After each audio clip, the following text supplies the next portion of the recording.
শ্রীমদ্ ভগবদ্গীতা যথাযথ ষষ্ঠ অধ্যায় ধ্যান যোগ শ্লোক নাম্বার 42। অথবা যোগিনামেব কুলে ভবতি ধীমতাম এতদ্ভি দুর্লভতরম লোকে জন্ম যদীদৃশম।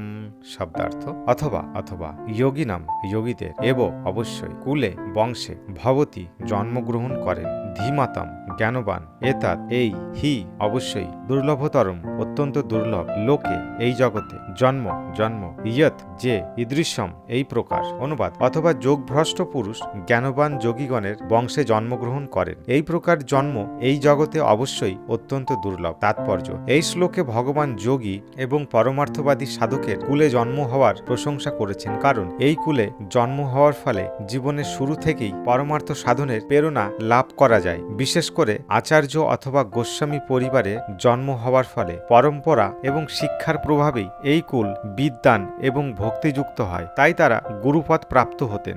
ভারতবর্ষে এই রকম বহু আচার্য পরিবার আছে, কিন্তু যথেষ্ট শিক্ষা ও সংযমের অভাবে তারা অধপতিত হয়েছে। ভগবানের কৃপার ফলে কোনো কোনো পরিবারে পুরুষানুক্রমে সাধক উৎপন্ন হয়। এই রকম পরিবারে জন্ম লাভ করা অত্যন্ত সৌভাগ্যের বিষয়। সৌভাগ্যক্রমে আমাদের আচার্যদেব ও বিষ্ণুপাদ শ্রীমৎ ভক্তি সিদ্ধান্ত সরস্বতী গোস্বামী মহারাজ ও আমি স্বয়ং এই রকম পরিবারে জন্ম লাভ করেছি এবং জীবনের প্রারম্ভেই আমরা ভগবত ভক্তি অনুশীলন করার সৌভাগ্য অর্জন করেছি। দৈব বিধান অনুসারে পরবর্তীকালে আমরা মিলিত হয়েছি।